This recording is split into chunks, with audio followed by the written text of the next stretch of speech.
El Nuevo Testamento presupone que los cristianos van a ofrendar regularmente.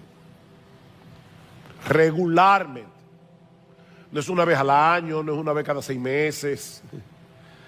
Porque tú cobras quincenal o mensual. Bueno, debes ofrendar quincenal o mensual, tú decides. Pero debes ofrendar regularmente, por lo menos para 3 cosas.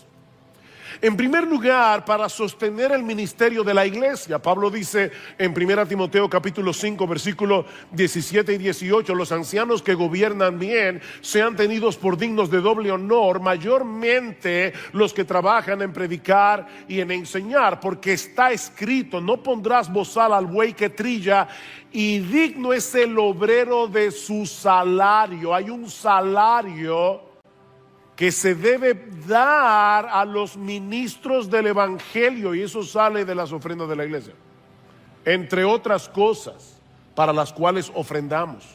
Es para que el ministerio de la iglesia funcione. En segundo lugar, debemos ofrendar para la expansión del evangelio, tanto a través de las misiones como a través del evangelismo. 1 Corintios capítulo 9 versículo 7, 1 Corintios capítulo 9 versículo 14. Y en tercer lugar, debemos ofrendar para ayudar a los pobres. Y ese es el énfasis de este pasaje en 2 Corintios 8 y 9, aunque debo decir que las enseñanzas que se encuentran aquí se pueden aplicar a las ofrendas en sentido general, y eso es lo que yo voy a hacer en esta mañana. Ahora, antes de considerar directamente nuestro texto, permítame tomar unos minutos para ponerlo en su contexto. En los capítulos 8 y 9 de 2 a los Corintios, Pablo está animando a estos hermanos a participar en una ofrenda para los creyentes pobres en la ciudad de Jerusalén. Yo no tengo tiempo para explicar esto, pero en el año 41 después de Cristo vino una hambruna a Jerusalén, y a través de muchos otros factores los hermanos cayeron en una extrema pobreza, y el apóstol Pablo estaba recogiendo una ofrenda para ellos. Y con esa finalidad, Pablo se vale del ejemplo de los creyentes en Macedonia para animar y estimular la generosidad de los corintios. Noten el capítulo 8, versículos 1 y 2. Ahora, hermanos, os damos a conocer la gracia de Dios que ha sido dada en las iglesias de Macedonia. Pues en medio de una gran prueba de aflicción abundó su gozo, y su profunda pobreza sobreabundó en la riqueza de su liberalidad, o en la riqueza de su generosidad. Macedonia era una región de Grecia que durante un tiempo de su historia había sido muy próspera por sus minas de oro y de plata, pero resulta que el Imperio Romano confiscó esas minas y Macedonia cayó en un estado de mucha pobreza. Noten que Pablo dice que estos hermanos de Macedonia, en el versículo 2, se encontraban en medio de una gran prueba de aflicción. ¿Ven? Y luego dice que ellos estaban padeciendo una profunda pobreza. Es increíble las palabras que Pablo está usando aquí. Una profunda, la palabra profunda es bathos en griego, que es de donde se deriva la palabra baño en inglés. Bathos en griego, bath en inglés. Significa sumergirse en algo. Ellos estaban sumergidos en una profunda pobreza, y esa palabra pobreza significa literalmente miseria. Miseria, no era cualquier pobreza. Los hermanos de Macedonia estaban sumergidos en una profunda miseria. Eso es lo que Pablo está diciendo. Sin embargo, en vez de caer en la autocompasión y el descontento, Pablo nos dice que estos hermanos no solo abundaban en gozo, Ustedes oyeron eso. Ellos abundaban en gozo, sino que sobreabundaban en la riqueza de su liberalidad. Wow. La generosidad de estos creyentes en Macedonia es casi increíble. ¿De verdad? ¿No es así? Es casi increíble. Porque el sufrimiento suele ser una excusa para centrarse en uno mismo. Lo natural para la persona que sufre es pensar que los demás deben ser generosos con él. ¿No es así? Pero estos hermanos rogaron, dice Pablo, que se les permitiera participar en esta ofrenda. Imagínense a Pablo llegando a la iglesia de Macedonia, al culto de oración, y está dando un reporte de lo que está pasando en Jerusalén, simplemente para que estos hermanos oren. Pablo ve la pobreza y simplemente dice: hermanos, no se preocupen, simplemente oren, vuestras oraciones van a ser una bendición para estos hermanos en Jerusalén. Y de repente un hermano de Macedonia levanta la mano y dice: Pablo, escúchame, pero ¿cómo que oremos? Sí, vamos a orar, pero nosotros queremos ofrendar. No, hermanos, fíjense, yo no vine aquí a presionarlos para que ustedes ofrenden. Yo conozco vuestra condición, simplemente quiero que oren. Y toda la iglesia comienza a levantarse: no, Pablo, no, de ninguna manera. Nosotros queremos ofrendar. Por favor, Pablo, te rogamos, te suplicamos, no nos quites ese privilegio.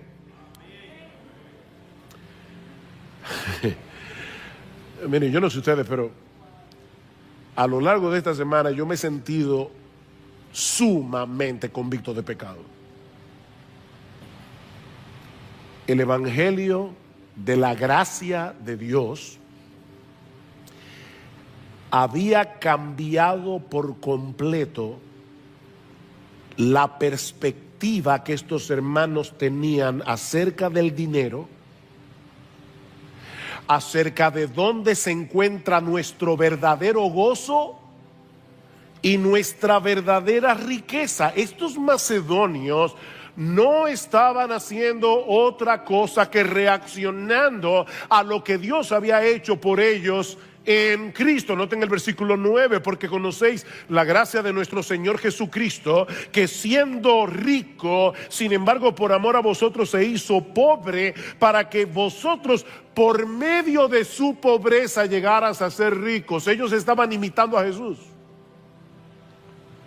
Eso fue lo que hizo Jesús. Era rico como no ha habido nadie en todo el universo que sea más rico. Jesús era dueño de todo y él decidió voluntariamente dejar su trono de gloria. Él decidió voluntariamente dejar el esplendor del cielo para venir y hacerse un siervo y morir en una cruz por amor a nosotros, para que nosotros pudiésemos ser bendecidos con toda bendición espiritual en los lugares celestiales en Cristo.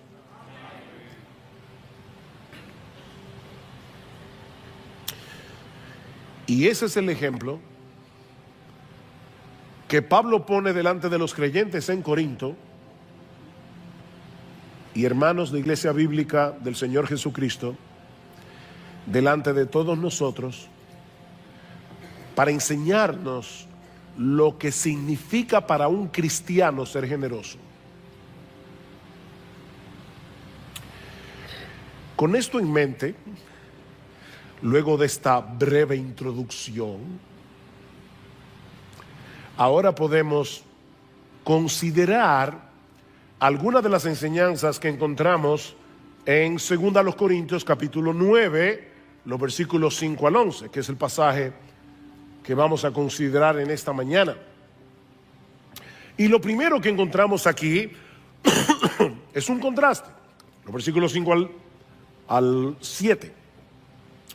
Un contraste en el que Pablo nos muestra que la actitud del corazón al ofrendar es más importante que la cantidad de lo que ofrendas. Lo primero que hace Pablo aquí es mostrarnos un contraste, para que a través de ese contraste nosotros podamos entender que la actitud del corazón a la hora de ofrendar es más importante para Dios que la cantidad que tú ofrendas. Porque recuerda, mi hermano, Dios no necesita un centavo de ti. Dios no necesita tu dinero. Dios quiere tu corazón. Versículo 5, capítulo 9. Así que creí necesario exhortar a los hermanos a que se adelantaran en ir a vosotros y prepararan de antemano vuestra generosa ofrenda ya prometida, para que la misma estuviera lista como ofrenda generosa y no como codicia.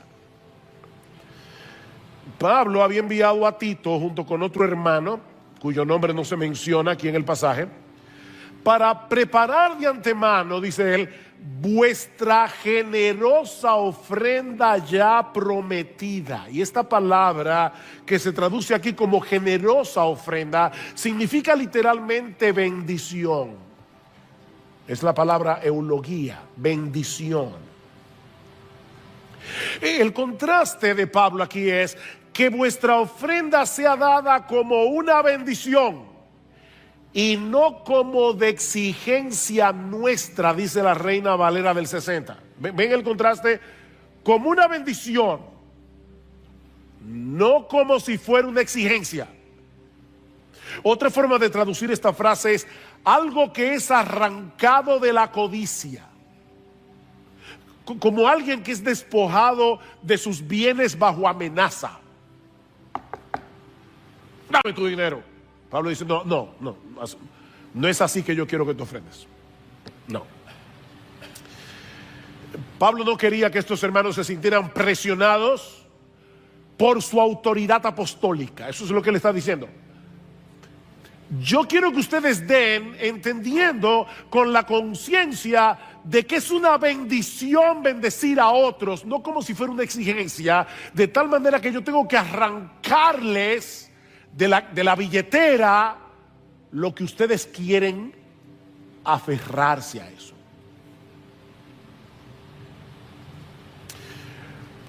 El segundo contraste está en el versículo 6.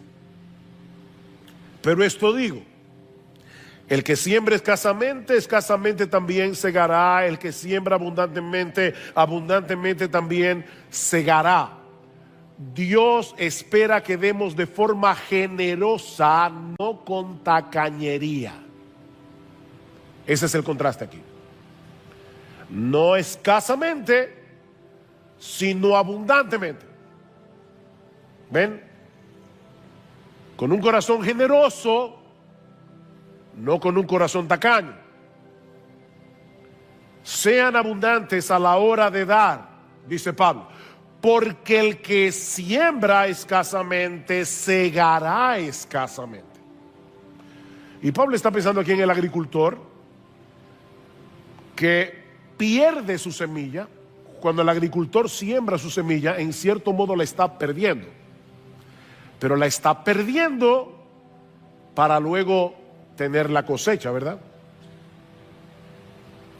Esa pérdida resultará en ganancia cuando llegue la siega. Mis hermanos, la matemática de Dios es distinta a la matemática del hombre.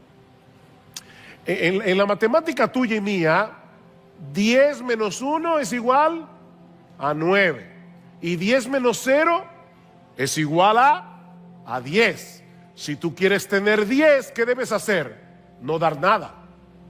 Fíjense, en la matemática del hombre, si yo quiero quedarme con 10, ¿qué debo dar? 0, porque 10 menos 0 es 10.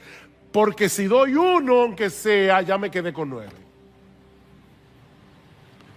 La matemática de Dios es absolutamente diferente. No, si tú quieres quedarte con todo, escasamente segarás. Y yo estoy consciente, mis hermanos, de que esto suena a lo mismo que dicen los falsos maestros del evangelio de la prosperidad. Yo lo sé. Pero como espero mostrar en un momento, hay un mundo de diferencia entre los que predican estos siervos del diablo, porque son siervos de Satanás, y lo que Pablo está diciendo aquí. Pues no voy a entrar en eso ahora, pero hay una diferencia. Mis hermanos, sin embargo, el hecho de que algunos estén torciendo a las escrituras para su propio beneficio no elimina lo que este texto dice. Y Pablo está diciendo que hay una relación directa entre la generosidad de lo que se da y la generosidad de lo que se recibe. El que siembra escasamente, segará escasamente. Y el que siembra abundantemente, segará abundantemente.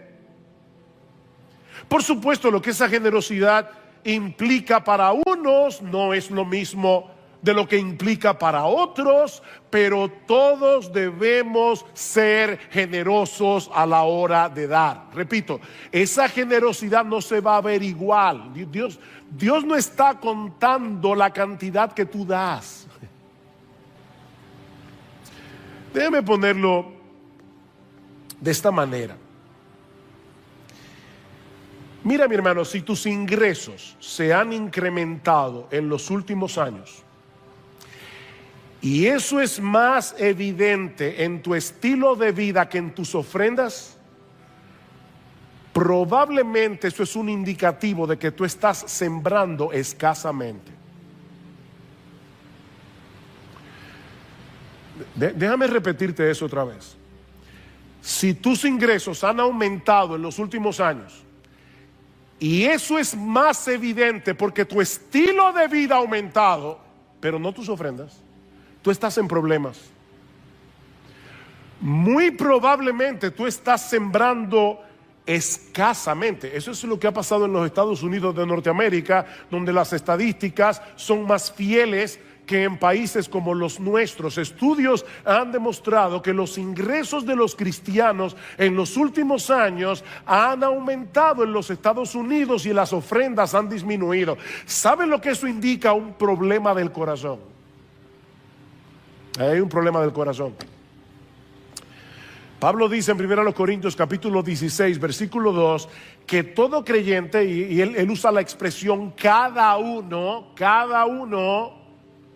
es decir, todos, cada uno debe ofrendar regularmente, dice Pablo, según haya prosperado. ¿Se dan cuenta? El punto no es la cantidad específica que ofrendamos, no ese no es el punto, sino que esas ofrendas deben ser generosas en proporción a nuestro ingreso. Por eso es que no se va a ver igual en unos o en otros, según haya prosperado. Decía C.S. Lewis que si nuestros gastos en comodidades, lujos, diversiones está a la altura del estándar común entre aquellos con los mismos ingresos que el tuyo, probablemente estás dando muy poco. ¿Tú entendiste eso? Mira, si alrededor de ti hay personas que tienen el mismo ingreso, o más o menos el mismo ingreso, y tus gastos en lujos, en comodidades, en diversiones, está a la altura del estándar de esa gente que te rodea, es muy probable que tú estés dando muy poco.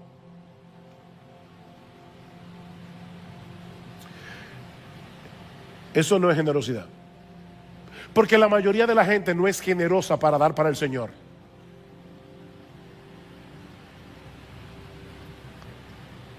¿Han aumentado tus ingresos en estos últimos años? Y si es así, ¿dónde se ve eso más claramente? ¿En tus ofrendas o en tu estilo de vida?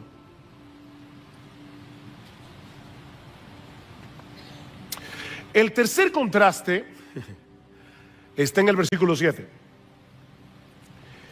Que cada uno dé como propuso en su corazón, no de mala gana ni por obligación, porque Dios ama al dador alegre.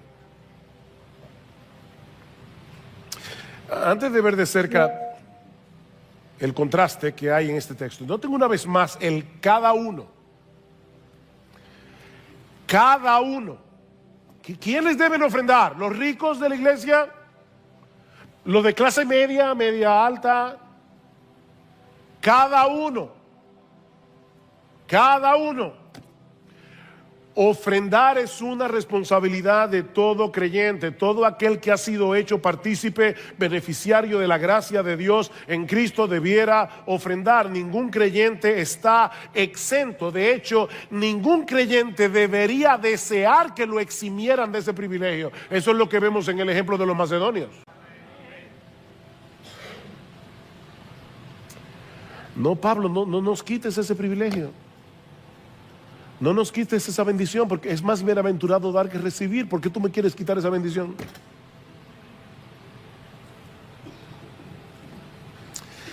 Por otra parte, Pablo usa un verbo aquí, propuso, que no aparece en ninguna otra parte del Nuevo Testamento. Esta palabra se enfoca en aquello que hacemos de una manera deliberada y libremente. Deliberadamente, libremente.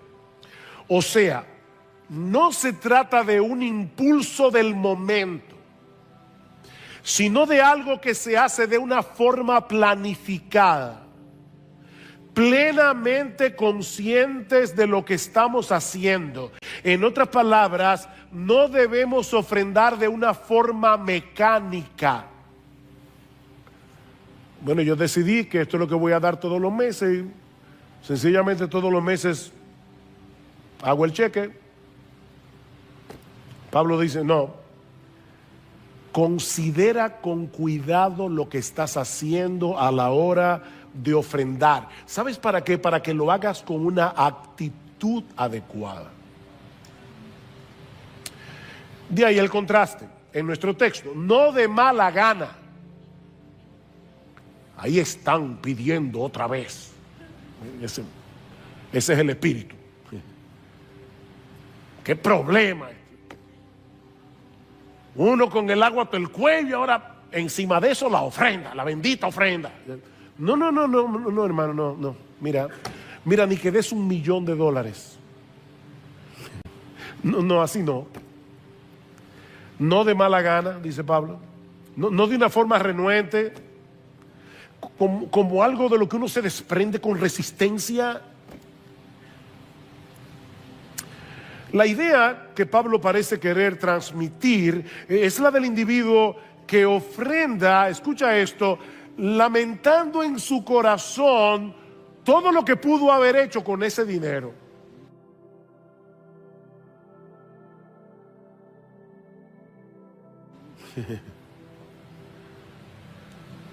Óyeme, un viajecito. Es ese espíritu. Eso es lo que es dar de mala gana. Pero tampoco, dice Pablo, debemos hacerlo por obligación. Es decir, por el simple hecho de que es un deber cristiano. O sea, no ofrendes con la misma actitud con la que tú pagas los impuestos. Yo no voy a preguntar, pero aquí hay alguien, en su corazón levanta la mano, aquí hay alguien que paga sus impuestos con gozo.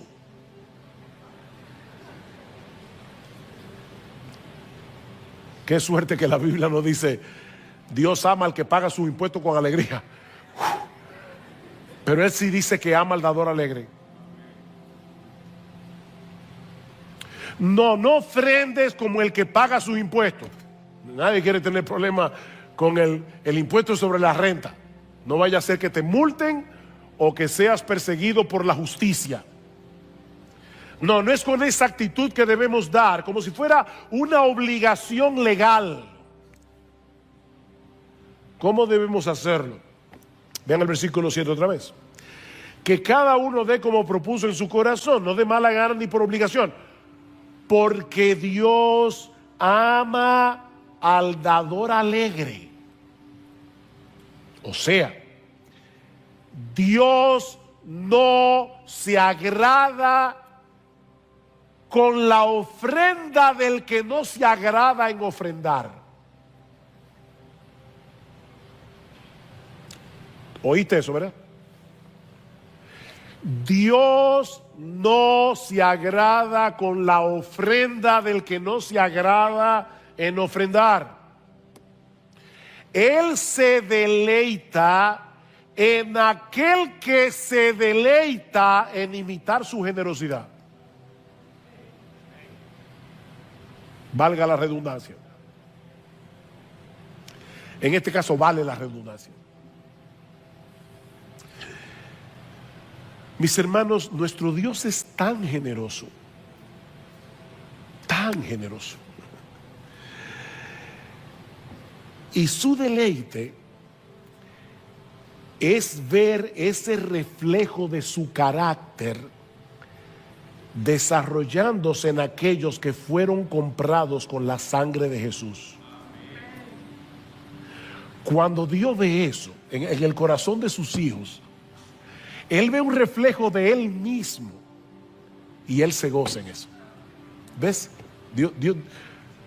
Dios ama al dador alegre. Por eso es que alguien decía que es tu perspectiva de Dios lo que determina tu perspectiva de la ofrenda. Es lo que tú ves acerca, lo que tú piensas y crees acerca de Dios. Tú ves a Dios como alguien que retiene sus dones, como un Dios tacaño que da lo necesario y a regañadientes. O tú ves a Dios como alguien que sobreabunda en generosidad. Juan 3:16, de tal manera amó Dios al mundo que dio. Él es un Dios que da. ¿Y qué da? A su Hijo unigénito. O sea, Dios no tiene nada más valioso, nada más valioso que su Hijo. Dios dio lo más preciado, lo más valioso que Él tenía para salvar a sus enemigos que le odiaban, y no lo dio a regañadientes.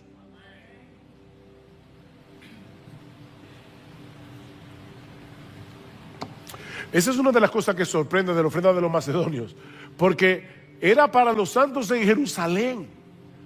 Ustedes saben la hostilidad que había entre los judíos y los gentiles en el primer siglo. Algunos judíos en el tiempo de Pablo veían a los gentiles como perros.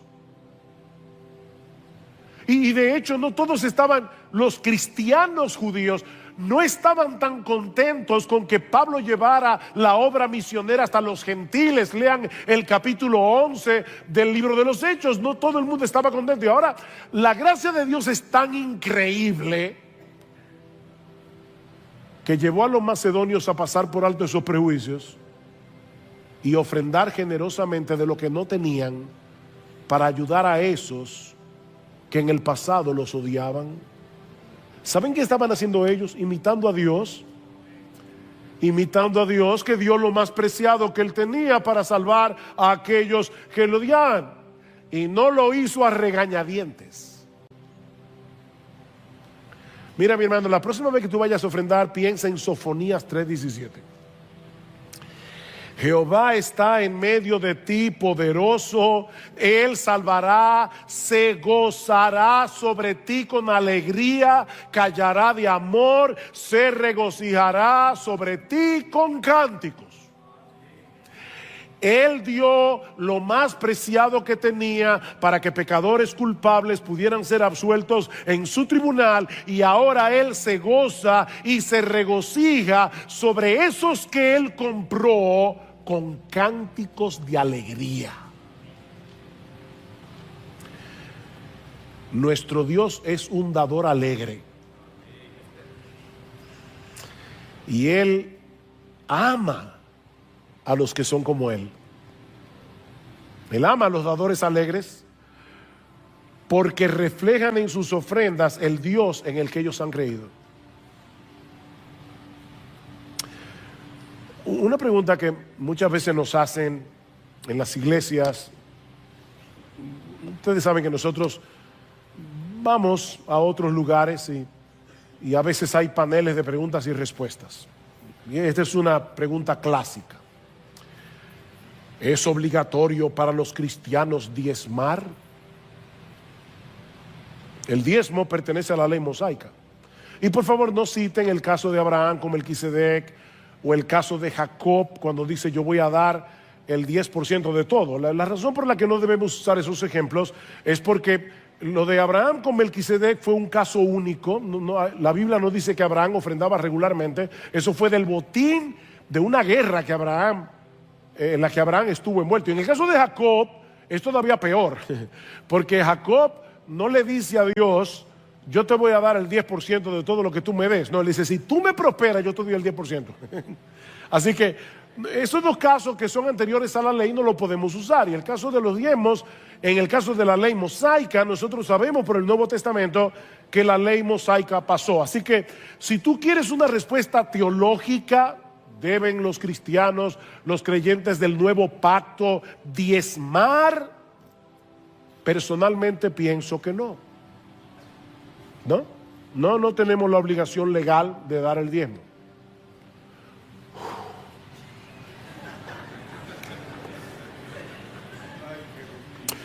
Tú puedes tomarlo como una medida de referencia si tú quieres, eso es sabio, para calcular tus ofrendas regulares como punto de partida. Pero no sería un pecado si tú no diezmas. Debes ofrendar regularmente, eso sí. Si no lo haces, eso sí es un pecado. Pero no diezmar. Ahora, yo creo, mis hermanos, que la pregunta de un cristiano debería ser otra. La pregunta de un cristiano debería ser, ¿cómo puedo ofrendar de tal manera que manifiesten mi disposición de hacerlo? Y no solo en la cantidad, en mi disposición, la gracia que ha sido derramada sobreabundantemente sobre mí sin merecerla. Esa es la pregunta.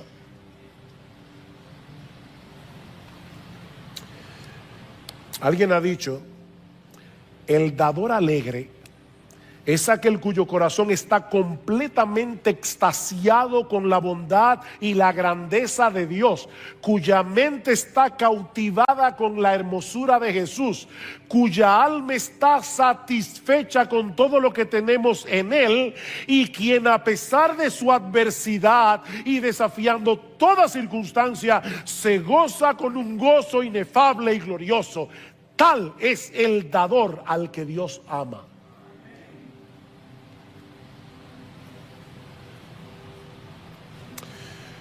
Bueno, pastor, mire, yo no he estado ofrendando con la actitud que debiera. Y muy probablemente no he estado agradando a Dios con mis ofrendas. ¿Qué hago? ¿Dejo de ofrendar hasta que esa alegría venga a mi corazón? Esa es una pregunta honesta. Bueno, déjame decirte, yo no estoy terminando por si acaso. No, espérense, no. Es temprano. Lo primero que debes hacer es darle gracias a Dios, porque el sentirte convicto de pecado quiere decir que su Espíritu está obrando en ti por medio de su palabra. Dios inspiró su palabra para hacer eso en nosotros. Toda la Escritura es inspirada por Dios y útil, ¿para qué? Para enseñar, para redarguir, ¿ven? Para corregir, para instruir en justicia, a fin de que el hombre de Dios sea perfecto, enteramente preparado para toda buena obra. Así que si te sientes convicto de pecado, gloria al Señor. Fue para eso que Dios nos dio su palabra. Yo les decía de verdad, yo me he sentido redarguido del pecado a lo largo de la preparación de este sermón. Pero esa corrección de la palabra no está supuesta a aplastarnos bajo el peso de la culpa y de la autocondenación, sino corregir nuestros caminos para ser entrenados en la justicia. Solo así seremos equipados para toda buena obra. Así que lo primero que debemos hacer es darle gracias a Dios. Qué bueno que el Espíritu Santo todavía está obrando en nosotros y que nuestros corazones no están endurecidos a su palabra. En segundo lugar, debemos confesar nuestros pecados. Debemos confesar nuestra falta de generosidad, debemos confesar nuestra falta de alegría al dar, nuestra intencionalidad al dar, confiando en la promesa de que si confesamos nuestros pecados, Él es fiel y justo para perdonar nuestros pecados y limpiarnos de toda maldad.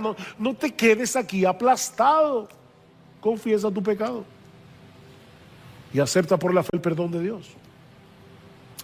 En tercer lugar, pídele a Dios que te dé una visión fresca de su carácter y de su abundante gracia desplegada a tu favor en el Evangelio. Eso fue lo que hizo Pablo en esta carta. Ya conocéis la gracia de nuestro Señor Jesucristo, que siendo rico se hizo pobre para que vosotros en su pobreza fueseis enriquecidos. Mi hermano, sumérgete en la palabra de Dios. Contempla allí las riquezas de la gloria de nuestro bendito y precioso Salvador, una gloria de la que Él decidió despojarse para que nosotros pudiésemos ser partícipes de la riqueza de su gracia. Ven esta tarde a la cena del Señor. Ese es un buen momento para hacer esto. Ven a la cena del Señor, ven. No dejes de venir a la cena del Señor con un corazón preparado, pidiéndole al Señor que te conceda un corazón tan generoso como el suyo. Sí, pastor, pero mientras tanto, ¿qué hago con mis ofrendas? Ofrenda generosamente. Mientras tanto, ofrenda generosamente. Aunque en este momento no estés experimentando la alegría de dar. Alguien muy sabiamente dijo: cumple la dimensión externa de tu deber de ofrendar regularmente con la esperanza y expectativa en oración de que eso te ayudará a reavivar tu deleite interno. Y ahora escuchen lo que dice este autor. No, eso no es hipocresía, porque estás llevando a cabo el acto externo con la esperanza de recuperar el gozo interno y no como un sustituto de ese gozo o como un disfraz para convencer a otros de una alegría que no estás experimentando. No dejes de ofrendar porque te sientes redarguido de pecado. Eso no será de ninguna ayuda para darle muerte a la codicia de tu corazón que te está quitando la alegría de dar. La única forma de matar la codicia es dando. Dando. Pero este es el primer punto de mi sermón. Por eso les decía, yo no estoy acabando. Hay algo más que Pablo nos enseña, dos cosas más que Pablo nos enseña en este pasaje. Le prometo que voy a ser breve en estos dos puntos. Este era el más importante. Esto va a ser breve. Pablo nos enseña también en este pasaje que Dios prospera a los cristianos que dan generosamente para que sigan dando con generosidad. Recuerden el versículo 6, el que siembra escasamente también segará. El que siembra abundantemente, abundantemente también segará. Está prometiendo Dios enriquecer a todos aquellos que ofrendan generosamente, como dicen los falsos evangelistas de la prosperidad. Absolutamente no. Si observas el texto con cuidado, verás cuál es el propósito por el que Dios promete bendecir a aquellos que dan con generosidad. Ven el versículo 8. Y Dios puede hacer, da abundantemente, da con gracia, Dios puede hacer que toda gracia abunde para vosotros, a fin de que teniendo siempre todo lo suficiente en todas las cosas, abundéis para toda buena obra. ¿Ves el propósito? Como está escrito, Él esparció, de paso, Él no es Dios. Él es el creyente que da. Vean el Salmo. Él esparció, dio a los pobres su justicia. La justicia de este creyente permanece para siempre. Y el que suministra semilla al sembrador y pan para su alimento, suplirá y multiplicará vuestra sementera. ¿Saben para qué? Para aumentar la siega de vuestra justicia. Otra vez. Versículo 11. Y seréis enriquecidos en todo. ¿Saben para qué? Para toda liberalidad, la cual por medio de vosotros produce acción de gracias a Dios. Ven, no es siembra tu semilla para que mañana tengas un Rolls Royce, un Rolex. No, es para que des más. Otra vez cito a Piper aquí. El punto es que Dios nos da más de lo que necesitamos, no para que podamos almacenar el exceso, sino para que podamos proveer para buenas obras. Ofrendar para los pobres, para las misiones y para la iglesia. Sigue diciendo Piper, y este texto, este es el knockout de la cita. O para conectarlo con el versículo 7, Dios ama al dador alegre. La razón por la que Dios te da más de lo que necesitas, hermano, afina tus neuronas. Oye esto.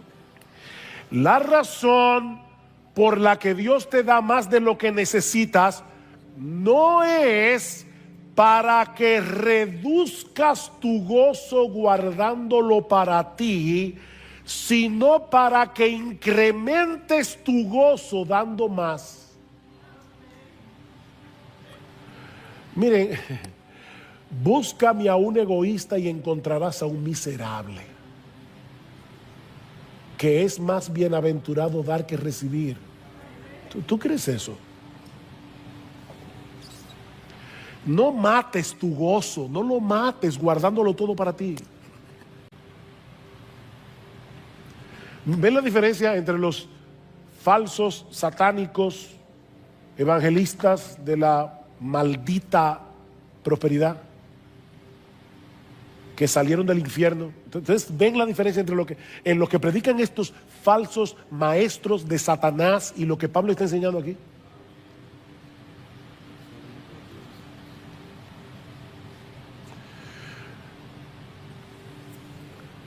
Mis hermanos, Pablo no está enseñando aquí que si tú das más, serás rico.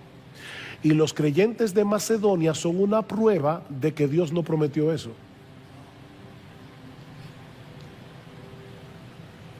Lo que él está diciendo en este texto es que si tomas la determinación de dar con generosidad, lo que es generosidad para ti, hermano, de verdad, no te compares con otro. Es lo que es generosidad para ti. Según tú hayas prosperado, Dios no solo se encargará de mantener ese deseo en tu corazón, sino que también te proveerá lo necesario para que lo lleves a cabo. Eso es lo que Pablo está diciendo.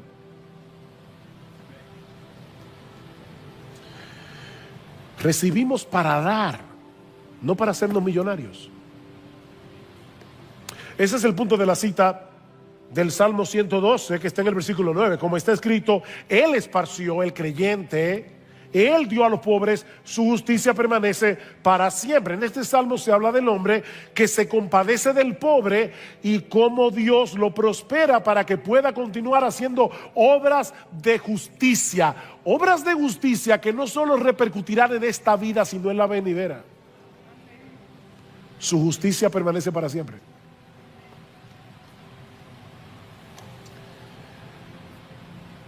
Sí, tú puedes usar tu dinero, claro que puedes usar tu dinero para beneficiarte. No estamos negando eso. A los ricos de este siglo, mándales que no sean altivos, que no pongan su esperanza en las riquezas, las cuales son inciertas, sino en el Dios vivo que nos da todas las cosas en abundancia para que las disfrutemos. ¿Ven? No es que es pecado disfrutar de lo que Dios nos da, pero escucha lo que sigue diciendo Pablo: que sean ricos en buenas obras, que estén sembrando para lo porvenir, tesoros en el cielo. Mi hermano, si tú estás haciendo eso, estás siendo generoso, no te preocupes, disfruta de lo que Dios te da. Siempre que ese deleite y ese disfrute no te impidan seguir siendo generoso, muy generoso. Finalmente, Pablo nos enseña en este pasaje que la generosidad de los cristianos glorifica a Dios. La generosidad de los cristianos glorifica a Dios. Vean una vez más el versículo 11: y seréis enriquecidos en todo para toda liberalidad, la cual por medio de nosotros produce acción de gracias a Dios. Cuando los pobres en Jerusalén recibieron la ofrenda de los macedonios, ¿a quién le dieron gracias? ¿Ven?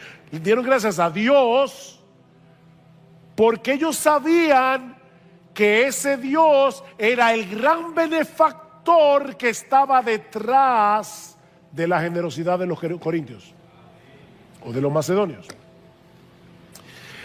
De paso, eso no quiere decir que no debemos ser agradecidos con aquellos que nos benefician con su generosidad. No, mis hermanos, la gratitud a los seres humanos que te benefician en algo es una marca del cristiano. Debemos ser agradecidos. Lo que esto quiere decir es que tanto los que dan como los que reciben la ofrenda deben entender que la gracia de Dios es la fuente original de donde emana toda cosa buena. Mi hermano, si tú eres generoso dando, cuídate del orgullo. Tú no tienes nada de qué enorgullecerte, porque eso fue la gracia de Dios obrando en ti. David dice en 1 Corintios 29, dice que el pueblo había ofrendado para el templo y dice: Señor, gracias, porque de lo recibido de tu mano te damos, y gracias por haber puesto en el corazón de este pueblo ofrendar generosamente. Él dio la capacidad para hacer el dinero, Él proveyó los clientes. Óyeme, tú puedes ser muy capaz, y si Dios no provee los clientes. Nosotros teníamos un familiar que fracasaba en casi todos los negocios. Papi decía: a fulano le va tan mal que si él pone una fábrica de sombreros, los niños nacen sin cabeza. Hay gente que no importa lo que tú le pongas en la mano. Entonces, es Dios que te da la capacidad, es Dios que te da los clientes, es Dios que te da la energía, es Dios que te provee el dinero, y es Dios el que pone en tu corazón darlo. ¿Para qué? Para que Él se lleve toda la gloria. Dios es celoso con su gloria. Vean una vez más los versículos 1 y 2 de 2 Corintios 8. Me encanta este texto. Ahora, hermanos, os damos a conocer la gracia de Dios. La gracia de Dios que ha sido dada en las iglesias de Macedonia. Fue la gracia de Dios la que originó todo esto. ¿Y cómo se vio esa gracia? Pues en medio de una gran prueba de aflicción abundó su gozo. ¿Cómo así? La gracia de Dios. Abundó su gozo, y su profunda pobreza sobreabundó en las riquezas de su liberalidad. La gracia de Dios hizo eso. Dios da la gracia produce gozo, el gozo produce generosidad. Las tres Gs de Dios: gracia, gozo, generosidad. ¿Saben qué fue lo que hizo la gracia? La gracia redirigió el gozo de estos creyentes del dinero hacia Dios. del dinero hacia Dios. Ellos dejaron de escuchar las promesas del dinero. El dinero promete cosas. El dinero hace promesas. Ellos dejaron de escuchar esas promesas para encontrar su gozo en la abundante gracia de Dios que nos bendijo con toda bendición espiritual en los lugares celestiales en Cristo. Y obviamente ellos actuaron de una manera responsable según la obra de la gracia que Dios había hecho en ellos. Noten el versículo 3, porque yo testifico que según sus posibilidades y aún más allá de sus posibilidades, dieron de su propia voluntad. Por fin, ¿de dónde salió esa ofrenda? ¿De la gracia de Dios o de la voluntad de los macedonios? Sí. La gracia de Dios obró para la generosidad de los macedonios. Y ellos respondieron responsablemente a la obra de la gracia. Y esa generosidad que se inicia en Dios como la fuente inagotable de toda generosidad, retorna a Él en alabanzas y acciones de gracias. Y al final, Él se lleva la gloria. Eso es lo que Pablo está diciendo en el capítulo 9, versículo 11. Porque seréis enriquecidos en todo para toda liberalidad, la cual por medio de nosotros produce acción de gracias a Dios. Versículo 12. Porque la administración de este servicio no solo suple con plenitud lo que le falta a los santos, sino que también sobreabunda a través de muchas acciones de gracias a Dios. Por la prueba dada por esta administración, glorificarán a Dios. Y al final, gracias a Dios por este don inefable. ¿Cuál es el don inefable? ¿Es la inclinación a dar o es Jesús? ¿Cuál es el don inefable en ese contexto? Las dos cosas. Dios dio a su Hijo. Nosotros somos los beneficiarios de ese don. Y ahora participamos de ese don, dando nosotros generosamente. Mis hermanos, cuando los cristianos son generosos en sus ofrendas, se convierten en conductores de la gracia de Dios. Y muchos son beneficiados, no solo a nivel material, sino también a nivel espiritual. Nosotros no tenemos ni idea de lo que Dios hará con nuestras ofrendas para la expansión del Evangelio. Cuando tú llegues al cielo, te vas a enterar de todo lo que Dios hizo con tu dinero, cuando tú lo ofrendaste. Recientemente estuve en un país de Sudamérica y me enteré de un empresario que ni siquiera era de ese país. Él fue a hacer negocios y le fue tan bien que él decidió ofrendar el 90% de sus ingresos y quedarse con el 10%, al revés. Y los hermanos me contaban, eso fue en la década de los 60, 70. Lo que Dios hizo con las ofrendas de este hombre, yo no se lo puedo explicar.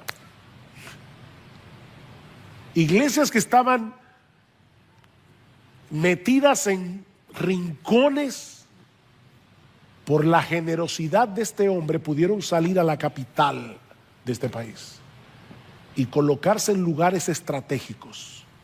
Y es increíble el crecimiento que esas iglesias han tenido. Hermanos, espero haber podido mostrar en esta mañana que las ofrendas no tienen que ver primariamente con el dinero o con nuestros ingresos económicos, sino con la perspectiva que tenemos de la gracia de Dios en Cristo y del Evangelio. Recuerda, donde esté tu tesoro, allí estará tu corazón.